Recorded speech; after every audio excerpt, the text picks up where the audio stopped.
podcast series, Contextualizing Feminist Voices, is designed to provide background information for people using the Global Feminisms Project website. The podcast aimed to provide users with a well-informed perspective on interesting aspects of the interviews from a particular country.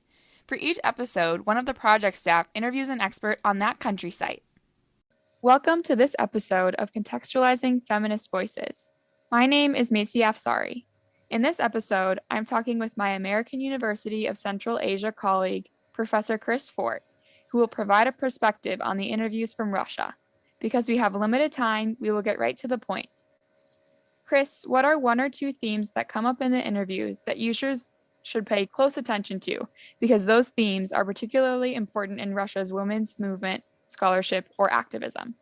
Number one, kind of the interesting ways in which the collapse of the Soviet Union engenders both possibilities and new conflicts in Russian society. So the very first interview I worked on was that of Yelena Kochkina, and she talks quite a bit about how precisely as the Soviet Union is falling apart, she's getting involved with these academic circles and learning about the social construct of gender. And a number of women had the same experience. That's because Soviet Marxism was so focused on the worker, and that worker was typically male, although that was left unsaid. Women were workers too, but there was no gendered aspect that went into any of the scholarship on it. So this was something incredibly new for them.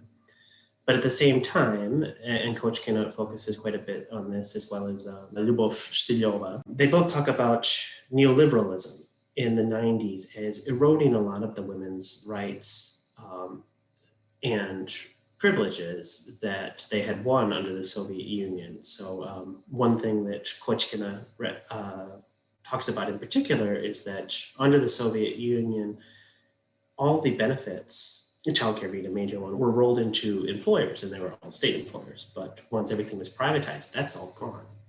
And so this was lost pretty much instantly once the reforms started under Yeltsin. Then you get to later battles under Putin, and his presidency begins in the 2000s, and traditionalism starts to ratchet up towards the late 2000s and gets even more so. And that's something that women activists are continually fighting. Like there hasn't been a ban on abortion, but there's constantly a threat of that. Recently, domestic abuse was pretty much legalized. Basically, the police don't accept reports of it anymore. They were complaining that it's all he said, she said, and they didn't want to deal with it. So that's one observation that I've seen. The ways in which we can talk about new things now, but there's also new fronts to fight on. And then a second thing I think listeners and viewers should look out for is the differences between women's movements elsewhere, or like in our case in Russia, with those in the West and with Western funding organizations. So that's a question that's always asked towards the end of our interviews. And the artist Natalia Kamenetskaya, I think, speaks well about some of the disagreements that came up between Western financiers and Russian women's organizations. She notes how Western foundations continue to encourage, by way of funding, like activity and discussions around the same issues, like what she calls the kitchen and sex, when Western feminists have already moved on, and Russian ones would like to move on as well. Another problem she notes with those Western funding organizations is that when money was involved, they tended to send their own people to take over the narrative of an exhibition or an event and the distribution of the money, rather than giving locals leadership roles and some of the financial benefits. So these are some of the interesting details about those interactions that you'll find in the interviews. Thank you, Chris. That's very enlightening. We've learned that some topics that would be illuminating about the women's movement in a particular setting do not get covered in interviews for a variety of reasons. Are there any topics that you'd like to point out for users to notice that are actually missing from the interviews? Yes, there are a few. So a really big one is LGBTQ issues. And I can't say for certain why it is that doesn't come up with more frequency, but I have a couple of hypotheses. One is a 2013 law, commonly referred to as the gay propaganda law, that was passed in Russia. This prohibits anything that gives a positive view of homosexuality or anything associated with it from being broadcast on any kind of media in order to protect children. Of course, that doesn't actually protect children and ends up harming a number of them. But in any event, yes, none of the interviewees talk about this at any length. And from what I've read, this law, as far as it's enforced, extends well beyond media, such that health professionals self-censor and are very nervous about talking about anything LGBTQ related. So that might be what's going on here. There's two other possibilities as I see it. One is that they were asked questions specifically about the women's movement in the 1990s, and just historically, there's not a lot of solidarity between the LGBTQ movement in Russia and that women's movement as it began in the 1990s. The other possibilities were just these set of scholars are not as concerned with it or not as involved with it. But that may be precisely because they were chosen for their involvement with this 1990s movement. That's one big absence I noticed. Another one is that most of our interviewees are from what are called Russia's two capitals. So the actual capital is Moscow, but then the other capital, so to speak, it has been a capital in the past, is St. Petersburg. We only have one interviewee outside of those two areas. So we don't get a lot spoken on women's issues in the regions and to what extent they differ from those in the capital.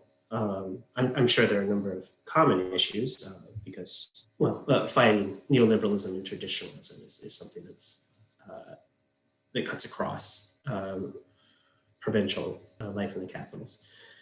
But there are a number of other concerns as well. I'm not an expert on those. I can't speak to them specifically. What I can speak to is the absence also, not just of regional voices, but of non-Russian voices. The reason for that is that under the Soviet Union, all the work on non-Russian ethnic groups was given to the members of those ethnicities themselves. And if it was in the republics, say Uzbekistan, Kyrgyzstan, then that was outside of Russia proper. So what would happen is in Moscow and St. Petersburg, they would create the theory, then local scholars would take that theory and plug their regional variables into it. And so after the breakup of the Soviet Union, Russia has very few experts on these non-Russian minorities that used to reside in the Soviet Union and still do. And as a result, in our interviews, we don't get a lot of context on their specific issues. Even though many of them are no longer part of Russia, they're still very much involved in the Russian sphere. And just to speak to one issue of that is in Central Asia, a major issue of the women's movement is polygamy.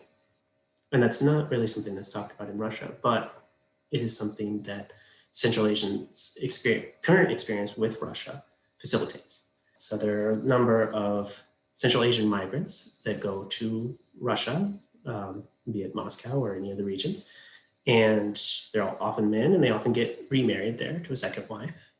And sometimes they divorce their first wife in their home country, and sometimes they continue to stay married.